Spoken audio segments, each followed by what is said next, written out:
Hello punter लोग, welcome to data to info. बोले तो पावर बीआई की सीरीज में आपका स्वागत है। आज अपन डेटा क्लीनिंग के प्रोसेस में कुछ नए स्टेप्स भी देखेंगे। ठीक है, नए स्टेप्स माने सिमेंटिक मॉडल्स क्या होता है, डेटा में अनोमलीज कैसे फाइंड करने का, डेटा प्रोफाइलिंग ये क्या चीज होती है, डेटा डिस्ट्रीब्यूशन क्या होता है, ये सारी चीजें अपन आज इस वीडियो में देखेंगे। ठीक है, आगे बढ़ने से पहले data2infolabs.com पे जाके विजिट करने का या अपन आर्टिकल्स लिखते हैं आर्टिकल्स पढ़ने का। आ जाते हैं अपने प्यारे पावर बीआई में। पावर बीआई से भी पहले आ जाते हैं अपने लिस्ट में, जो अपने लिस्ट बनाई थी। अब ये देखो लिस्ट। ठीक है, मैं पहले सेक्शन से शुरू करता हूँ। ये अपन ने देखा है इसके पहले लेक्चर्स में, ये सब देखा है अपन। अगर तुमने वो पहले वाले 2-3 वीडियोस नहीं देखे, पार्ट 1, पार्ट 2 और पार्ट 3 ऑफ डेटा क्लीनिंग, तो वो पहले जाके देख के आने का। ठीक है, ये पार्ट 4 है ऑफ डेटा क्लीनिंग। ऑलराइट, हमने सेक्शन ए देखा, हमने सेक्शन 2 देखा, शेप द इनिशियल डेटा, उसमें अंडरस्टैंड डेटा था, है ना। हेडर्स को, प्रमोटेड हेडर्स को आइडेंटिफाई करना था, रीनेम था, रिमूव अननेसेसरी रोज और कॉलम था, पाइवोटिंग अनपाइवोटिंग था, है ना। उसके बाद ब्लैंक वैल्यूज को कैसे रिप्लेस करने का, नल वैल्यूज के साथ कैसे डील करने का, ये अपन ने देखा, है ना। डुप्लीकेट वैल्यूज को रिमूव करने का, फिल ऑफ एंटायर रो को कैसे डिलीट करने का, है ना। कैलकुलेटेड वैल्यूज और कस्टम कॉलम्स को कैसे बनाने का, वो भी देखा। उसके बाद अपन ने मर्ज क्वेरीज और अपेंड क्वेरीज भी देखा, ये डिटेल में देखा, है ना। आज अपन क्या देखेंगे, आज अपन सेक्शन ई देखेंगे, profiling your data in power BI. Data profiling ये एडवांस इंटरव्यू क्वेश्चंस के तौर पर हो सकता है। डेटा क्लीनिंग के प्रोसेस में अगर तुम्हें पूछे कि डेटा प्रोफाइलिंग क्या होती है, तो तुम्हें बताना आना चाहिए। तो डेटा प्रोफाइलिंग में ये 2 चीजें आती है, 2 पॉइंट्स है, point number A, point 1 and 2। उसमें पहली बात आती है एग्जामिन योर डेटा, ठीक है, और दूसरी बात आती है finding anomalies and data statistics. ठीक है, तो एक एक करके देखेंगे अपन। ठीक है, तो सबसे पहले जान लेते हैं कि ये डेटा प्रोफाइलिंग का इंपॉर्टेंस क्या है। बोले तो ये क्यों जरूरी है। हमने यार डेटा को स्प्लिट कर लिया, मर्ज कर लिया, अपेंड कर लिया, डुप्लीकेट्स फाइंड आउट कर लिए, फिर डेटा प्रोफाइलिंग भी क्या जरूरी है? अब बिल्कुल जरूरी है। देखो, अगर तुम्हें तुम्हारे डेटा में अनोमलीज फाइंड कराने हैं, अनोमलीज यानी कोई ऐसी मिस्टेक्स जो छोटी छोटी मिस्टेक्स होती है, तो वो फाइंड आउट करानी है। इनवैलिड डेटा होता है, वो फाइंड आउट कराना है, एरर्स फाइंड आउट कराने हैं, तुम डेटा प्रोफाइलिंग यूज करोगे। अगर छोटे छोटे न्यूआंसेस है, उस पर गौर करना है। न्यूआंसेस यानी छोटी छोटी चीजें तुम्हारे डेटा में या डेटा मॉडल में, तो उसके लिए तुम डेटा प्रोफाइलिंग यूज करोगे। ठीक है, तुम्हें डेटा स्टैटिस्टिक्स देखना है कि क्या स्टैटिस्टिक्स है, मिनिमम क्या है, मैक्सिमम क्या है, काउंट कितना है मेरे डेटा का, तो उसके लिए भी डेटा प्रोफाइलिंग ही यूज करोगे। ठीक है, तो ये सारी चीजें हैं, हम एक एक करके जाएंगे। पहले एग्जामिन करेंगे अपने डेटा के स्ट्रक्चर्स को। अब अपने डेटा के स्ट्रक्चर्स को समझना भी जरूरी है। अंडरलाइन जो स्ट्रक्चर होता है उसको समझना जरूरी है। क्या डेटा स्ट्रक्चर है अपने मेरे मॉडल का। ठीक है, सबसे पहले जाता हूँ मैं अपने पावर बीआई पे। पावर बीआई दिख रहा है, प्यारा पावर बीआई। अपने पास 2 टेबल है, प्रोडक्ट और सेल्स। मैं मोस्टली सेल्स टेबल ही यूज करूंगा, ठीक है, मैं दिखाने के लिए। बट अभी हम हैं रिपोर्ट व्यू पे। ठीक है, रिपोर्ट व्यू से जंप करके चले जाते हैं मॉडल व्यू पे। तीसरा जो ऑप्शन है ना, मॉडल व्यू, इस पे चले जाते हैं। अब इस मॉडल व्यू पे देखो, हमारे पास कुछ 2 टेबल है, जैसे मैंने बताया था, सेल्स और प्रोडक्ट टेबल, उसके बीच में कुछ रिलेशनशिप है। राइट साइड में देखो डेटा पेन है। ठीक है, क्या है डेटा पेन, ये प्रॉपर्टीज को जाने दो। इन डेटा पेन देखो, डेटा पेन में 2 चीजें है, ये टेबल्स का ऑप्शन है और मॉडल का ऑप्शन है। ठीक है, ये मॉडल का ऑप्शन नया नया आया है अभी। तो ये टेबल का ऑप्शन है जिसमें लिस्ट ऑफ टेबल्स होते हैं। ठीक है, ये मॉडल का ऑप्शन है, इसको कहते हैं मॉडल एक्सप्लोरर। ठीक है, अगर इंटरव्यू में पूछे इसको क्या कहते हैं, तो इसको कहते हैं मॉडल एक्सप्लोरर। अब इस मॉडल एक्सप्लोरर का काम क्या है कि इसमें तुम्हें तुम्हारा सिमेंटिक मॉडल दिखाई देगा। ये रहा सिमेंटिक मॉडल का स्ट्रक्चर, इसी को सिमेंटिक मॉडल का डेटा स्ट्रक्चर कहेंगे, ऐसा समझो। ठीक है, ये स्ट्रक्चरली कैसे इम्प्लीमेंटेड है वो देखो। सबसे पहले डेटा मॉडल क्या होता है और सिमेंटिक मॉडल क्या होता है, इसकी डेफिनेशन जान लेते हैं। ठीक है, ये 2 अलग अलग टर्म है by the way, data model और सिमेंटिक मॉडल। ये भी इंटरव्यू क्वेश्चन हो सकता है। डेटा मॉडल माने कलेक्शन ऑफ टेबल्स और उन टेबल के बीच का रिलेशनशिप। ठीक है, सिमेंटिक मॉडल क्या होता है, सिमेंटिक मॉडल माने Meta data about your data. तुम्हारे डेटा के बारे में जो मेटा डेटा होगा वही होता है सिमेंटिक मॉडल। मैं उसको थोड़ा गौर से बताता हूँ। इधर को देखे, इधर को नहीं, इधर को देखे। हाँ, ये देखो, रहा डेटा प्रोफाइलिंग, उसका डेफिनेशन जो मैंने आप अभी अभी देखा। अब ये दो चीज़ें देखो, डेटा मॉडल और सिमेंटिक मॉडल का डेफिनेशन देखो।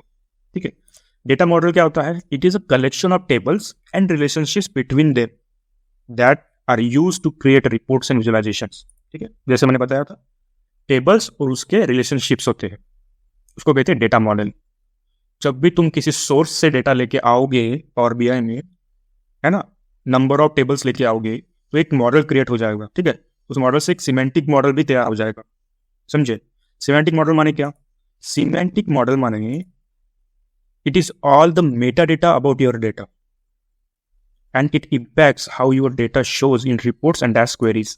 ठीक है, मेटा डेटा अगर तुम्हें पता नहीं होगा मेटा डेटा के बारे में, तो एक बहुत ही टेक्निकल टर्म है जो सॉफ्टवेयर डेवलपमेंट में मोस्टली यूज होती है। मेटा डेटा मतलब ऐसा डेटा जो अपने मॉडल के बारे में जानकारी इकट्ठा करके रखता है। इट्स लाइक अ लॉग और समथिंग। मतलब क्या कि तुम्हारे मॉडल में कितने टेबल्स है, उसका डेटा मेटा डेटा में होगा। तुम्हारे मॉडल्स में कितने कॉलम्स है, हर एक टेबल में कितने कॉलम्स है, उसका डेटा उसके पास होगा। ठीक है, तुम्हारे मॉडल में कितनी बार नया डेटा आया है, कितना नया डेटा डिलीट हुआ है, कितनी बार तुमने रिफ्रेश किया है मॉडल को, है ना। एक 24 घंटे में ऑटोमेटिक रिफ्रेशर भी अपन लगाते हैं, है ना, 2 बार रिफ्रेश होना चाहिए, 3 बार रिफ्रेश होना चाहिए, है ना। एक हफ्ते में कितने बार रिफ्रेश होना चाहिए, ये कंटिन्यूअसली रिफ्रेश ऑटोमेशन हम लगाते हैं। तो वो कितनी बार हुआ, इन सबका इंफॉर्मेशन जो इकट्ठा होता है, एक ग्रुप में होता है, उस ग्रुप को ही कहते हैं मेटा डेटा। समझे? तो सिमेंटिक मॉडल क्या है? ये मेटा डेटा है अबाउट योर डेटा। समझे? तो ये डेटा मॉडल और सिमेंटिक मॉडल का डेफिनेशन हो गया। अब देखो, ये सिमेंटिक मॉडल में ना कुछ 4-5 कैटेगरीज आती है सिमेंटिक मॉडल पे। इस पे गौर करो अभी यहाँ पर।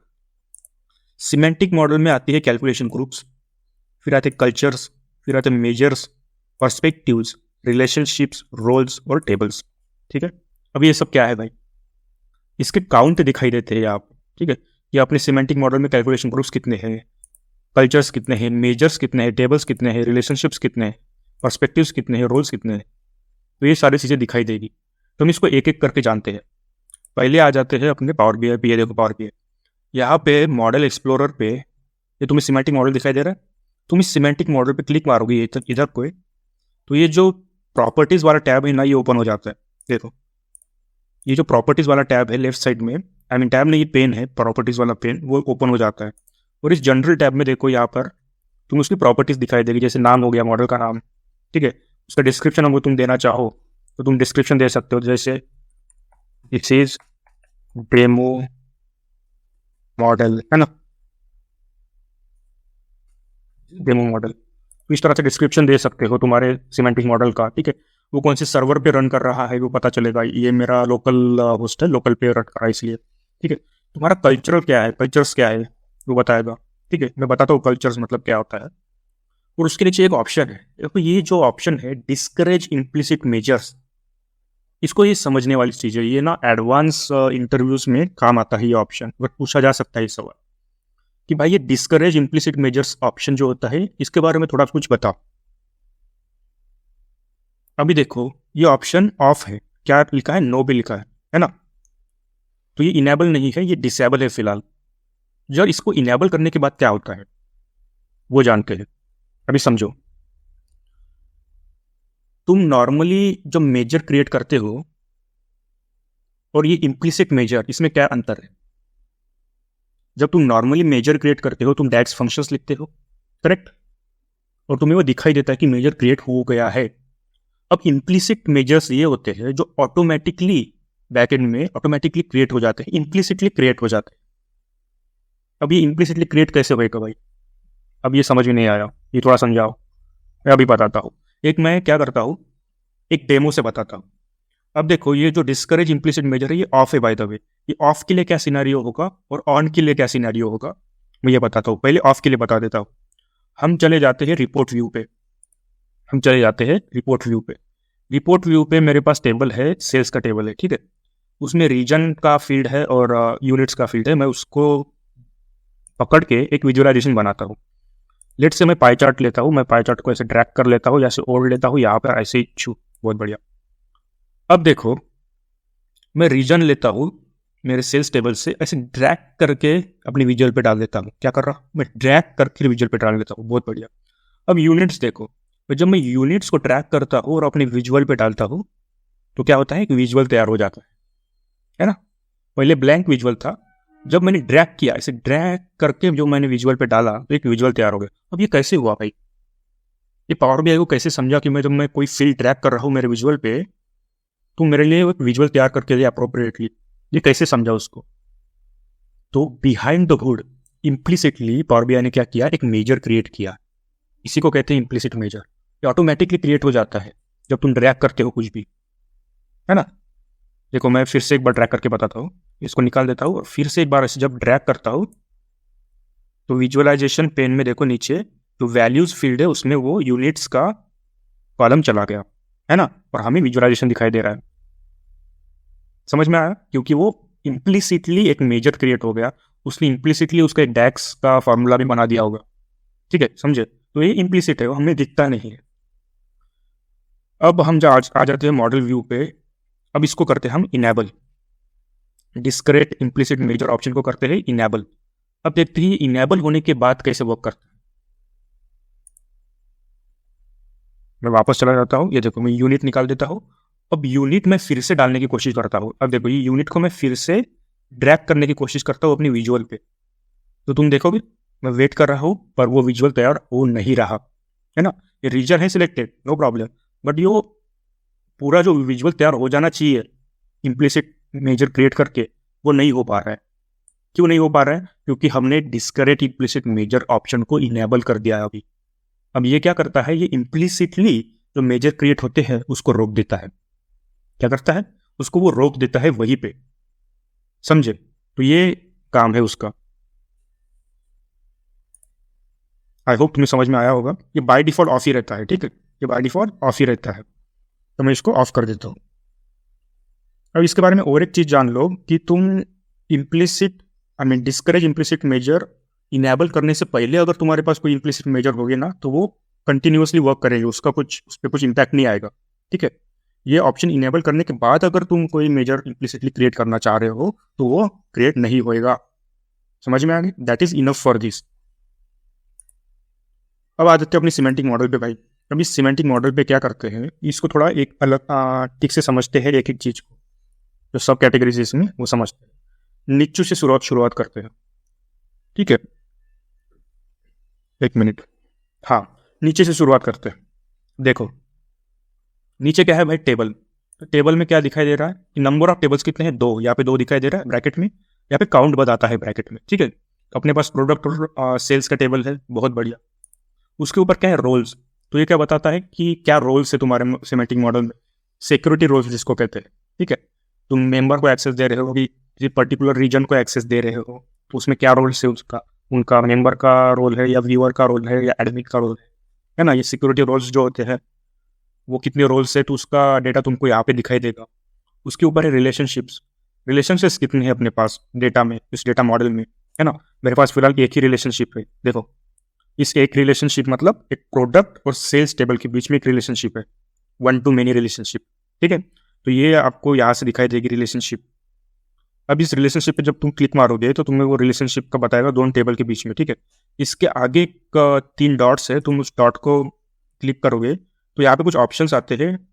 ठीक है, मैनेज रिलेशनशिप्स, एडिट रिलेशनशिप्स, ऐसे करके। ठीक है, तुम इस रिलेशनशिप्स के आगे भी एक आता है न्यू रिलेशनशिप, मैनेज रिलेशनशिप करके। ठीक है, तुम इस मैनेज रिलेशनशिप को क्लिक कर सकते हो और रिलेशनशिप्स को क्या कर सकते हो, एडिट कर सकते हो। देखो ये ओपन हो जाता है एक पॉपअप विंडो, इसमें तुम्हें रिलेशनशिप्स बताता है। अगर तुम्हें न्यू रिलेशनशिप तैयार करनी है तो ये ऑप्शन है, यहाँ पे बटन है न्यू करके, तुम नया रिलेशनशिप बना सकते हो 2 टेबल्स के बीच में या मल्टीपल टेबल्स के बीच में। ठीक है, तुम उसकी कार्डिनलिटी सिलेक्ट कर सकते हो। जैसे यहाँ पे अगर मैं 2 टेबल सिलेक्ट कर लेता हूँ तो ये देखो नीचे कार्डिनलिटी है। कार्डिनलिटी माने 1 to 1, 1 to many, many to 1, many to many। इस तरह की जो रिलेशनशिप्स होती है 2 टेबल्स के बीच में या मल्टीपल टेबल्स के बीच में, वो कार्डिनलिटी यहाँ पे बताती है। क्रॉस फिल्टरिंग होता है, सिंगल साइड या बोथ साइड। अगर तुमको डेटा का रिलेशनशिप पास कराना है तो ये क्रॉस फिल्टरिंग क्या है। उसके बाद एक्टिव रिलेशनशिप है या इनएक्टिव रिलेशनशिप है, तो वो आप यहाँ से तय कर सकते हो। फिलहाल मैं इसको निकाल देता हूँ, है ना। उसके बाद एडिट रिलेशनशिप का भी ऑप्शन आता है, जो एग्जिस्टिंग रिलेशनशिप उसको आप एडिट कर सकते हो, है ना। तो ये सारी चीज़ें हैं। तो रिलेशनशिप में यहाँ पे काउंट दिखेगा डायरेक्टली। तुम्हारे पास हो सकता है हज़ारों टेबल्स हो, उस हज़ारों टेबल्स का कितने में रिलेशनशिप्स है तो तुम्हें डायरेक्टली काउंट दिखाई देगा यहाँ पे। तो इसीलिए ये सिमेंटिक मॉडल को स्ट्रक्चर देखना, ये डेटा स्ट्रक्चर देखना ज़रूरी हो जाता है। यहाँ पे देखने के बाद ही तुम्हें आइडिया आ जाएगा तुम्हारे डेटा के बारे में, है ना। तो ये बात है। थोड़ा ऊपर जाते हैं, यहाँ पे क्या लिखा है, पर्सपेक्टिव्स। ये पर्सपेक्टिव क्या होता है भाई? Perspective as like view point of your data. View perspective is like a, देखो यहाँ पे उसके आगे भी थोड़ा वो डिस्क्रिप्शन दिया है। ये क्या कहता है, view perspective created by hiding tables, columns और measures. Perspectives are commonly use in personalised visuals. मतलब ये एक व्यू पॉइंट होता है तुम्हारे पूरे डेटा का, पूरे डेटा मॉडल का। अब देखो तुम्हारे पास 100% डेटा मॉडल है, उसमें तुम्हें 100% डेटा नहीं जानना। अगर तुम्हें तुम्हारे बिजनेस का एक पर्सपेक्टिव देखना है, ठीक है, तो तुम्हें 100% डेटा स्टडी नहीं करना। अगर तुम्हें सिर्फ 20% डेटा स्टडी करके भी पता चल रहा है कि तुम्हारे डेटा में क्या चल रहा है, तुम्हारे मॉडल में क्या है, तो वैसे छोटे छोटे लिस्ट ऑफ पर्सपेक्टिव्स तुम तैयार करोगे। अब पर्सपेक्टिव कैसे तैयार करने का ये मैं डिटेल में यहाँ पे नहीं बता रहा, ये हम किसी और लेक्चर में देखें, ठीक है। तो यहाँ पे लिस्ट ऑफ पर्सपेक्टिव्स होता है, उसके ऊपर है मेजर। अब लिस्ट ऑफ मेजर्स, तुम्हारे डेटा मॉडल में जितने भी मेजर्स तुम क्रिएट करोगे डायरेक्टली इनडायरेक्टली, वो सारे मेजर्स तुम्हें यहाँ पे दिखाई देंगे, ठीक है। तुम यहाँ से भी नया मेजर क्रिएट कर सकते हो, न्यू मेजर, ठीक है, ये बात है।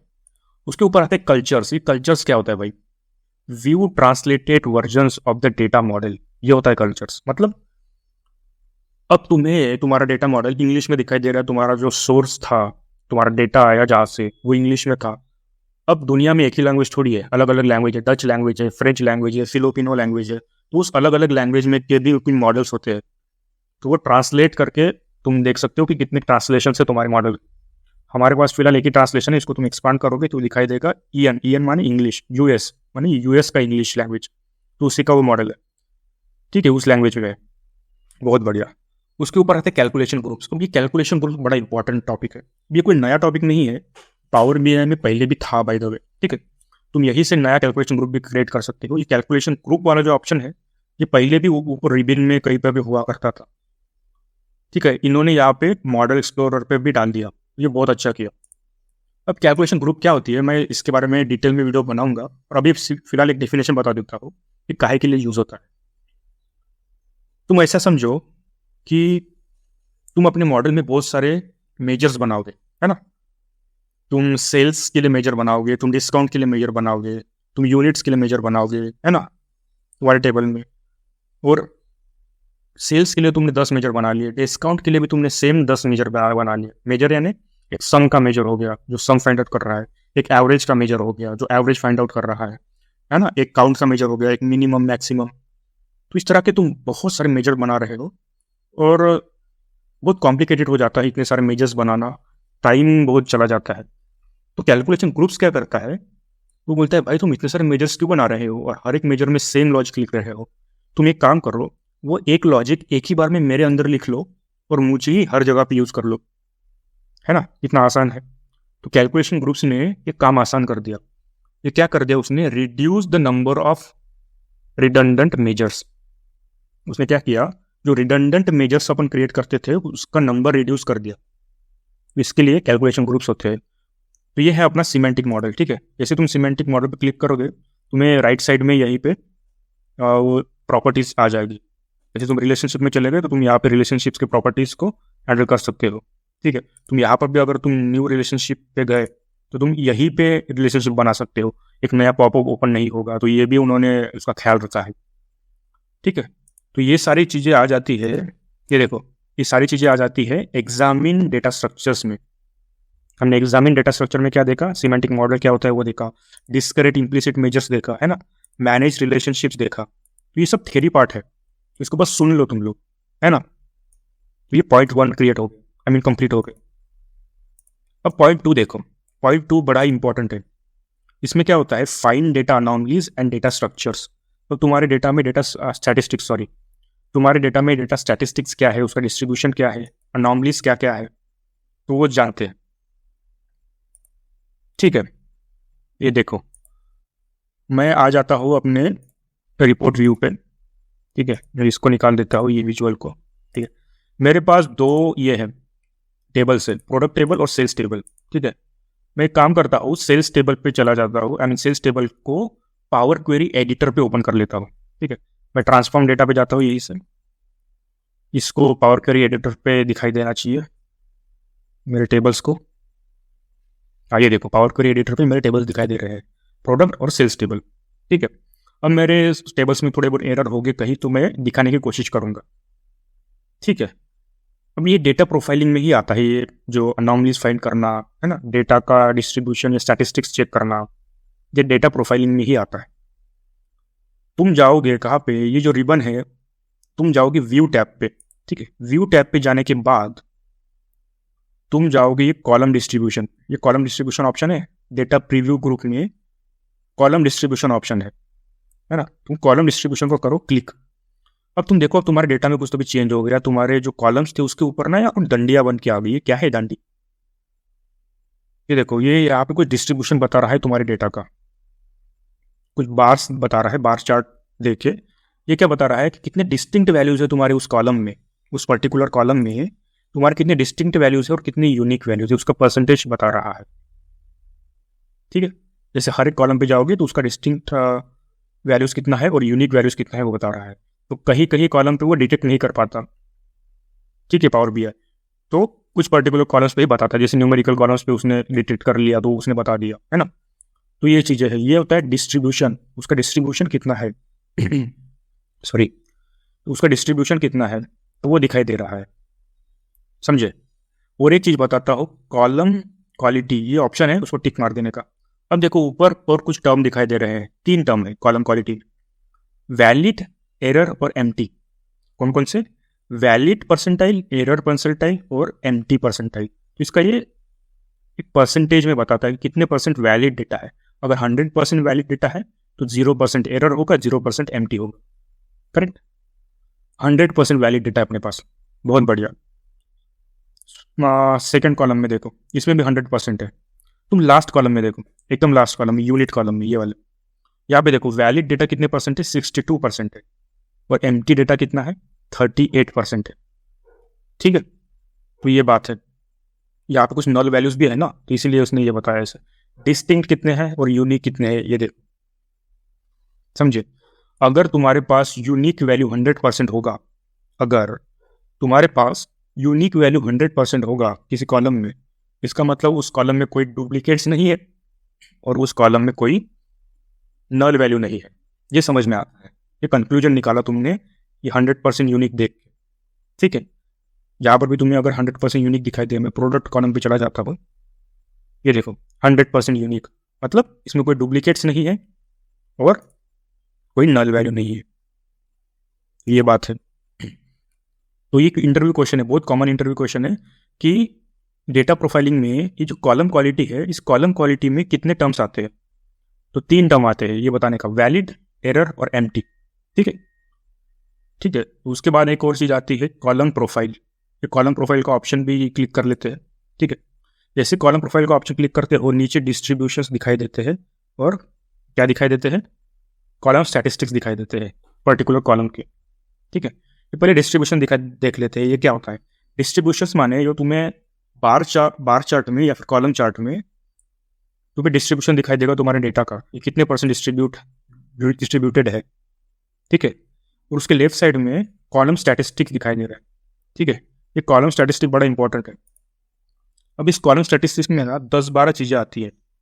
जैसे ये डायरेक्टली तुम्हें एक ओवरव्यू दे देगा कि तुम्हारे उस कॉलम में काउंट कितना है भाई, उसमें एरर कितने हैं, एम्प्टी वैल्यूज कितनी है, डिस्टिंक्ट वैल्यूज कितनी है, यूनिक वैल्यूज कितनी है, जीरोज कितने हैं, है ना, मिनिमम की वैल्यू कितनी है, मैक्सिमम की वैल्यू कितनी है ना, उसका एवरेज कितना है, उस पूरे कॉलम के वैल्यूज का एवरेज कितना है, स्टैंडर्ड डेविएशन कितना है ना। तो ये सारी चीज़ें यहाँ पे दिखाई देती है। ये मोस्टली काम आता है न्यूमेरिकल कॉलम्स को स्टडी करने के लिए। कौन से कॉलम को? न्यूमेरिकल कॉलम्स को स्टडी करने के लिए। ठीक है, इसका मतलब ये नहीं कि तुम टेक्स्ट वाले कॉलम को स्टडी नहीं कर सकते, ऐसा नहीं है, बट मोस्ट ऑफ दी चीज़ें जीरो दिखाई देगी उसमें। ठीक है, तो ये देखो मिनिमम और मैक्सिमम जो होती है टेक्स्ट वाले कॉलम में, वो क्या बताता है, उसका काउंट बताता है।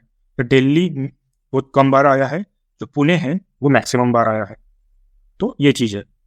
तो ये होता है column distribution, column statistics about numerical columns, है ना। उसके बाद कॉलम क्वालिटी अपन ने देखा, ठीक है। तो ये सारी चीज़ें आती है आइडेंटिफाइंग द अनॉमलीज करने में या डेटा स्टैटिस्टिक्स को समझने में, समझे। तो आई होप ये तुम्हें समझ में आया होगा। तो ये जो स्टेप्स होती है ये डेटा क्लीनिंग के प्रोसेस में काफ़ी बाद में आती है, ठीक है। जब तुम बेसिक डेटा क्लीनिंग कर देते हो और डेटा प्रोफाइलिंग की तरफ बढ़ते। अब इस डेटा प्रोफाइलिंग ये सब हो जाने के बाद तुम क्या करोगे, तुम डेटा को अप्लाई एंड लोड कर दोगे, ठीक है। क्या कर दोगे, अप्लाई एंड लोड कर दोगे। ये जो ऑप्शन है ये एक्चुअली इसके पहले होना चाहिए था, मैं वैसे ही कर देता हूँ,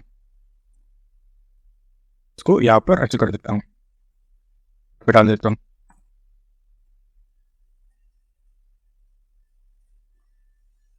ये हो गया एफ, ये हो गया जी, ठीक है।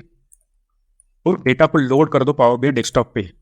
ये हो जाने के बाद कैसे करोगे, यहाँ से देखो, यहाँ पे एक ऑप्शन होता है, जब होम टैब पे चले जाओगे सब डेटा क्लीनिंग का प्रोसेस हो गया, तो लेफ्ट साइड में टॉप पे क्लोज एंड अप्लाई होता है, ठीक है। इसको क्लोज और अप्लाई पे ऑप्शन पे क्लिक कर देने का। जैसे तुम क्लोज और अप्लाई पे ऑप्शन पे क्लिक कर दोगे, जो भी तुमने ये बनाया है, जो डेटा मॉडल बनाया है क्लीन करके, वो डेटा मॉडल यहाँ पर रिफ्लेक्ट हो जाएगा। अब तुम यहाँ पे तुम विजुअल्स बना सकते हो उसके साथ। अभी तुम विजुअल्स का काम शुरू कर सकते हो बिल्ड करना, ठीक है। तो यही था आज की वीडियो में, इतना ही। आगे हम कुछ और देखेंगे, एडवांस एडिटर और एम कोड के बारे में जानेंगे थोड़ा बहुत। ये मेरे ख्याल से आखिरी चीज़ है यहाँ पे, ठीक है। तो वो थोड़ा एडवांस चीज़ों में आता है, वो भी देखेंगे। तो इस वीडियो में इतना ही, ठीक है। मेरा एक व्हाट्सअप चैनल का लिंक भी डिस्क्रिप्शन में मिल जाएगा, उसको जाके ज्वाइन कर लेना। चैनल को सब्सक्राइब कर देना, वीडियो को लाइक कर देना, और हमेशा की तरह फ्रेश ऑक्सीजन, फ्रेश ऑक्सीजन। ये लड़की मेरे सामने, मेरा दिल ये जाए जाए जाए।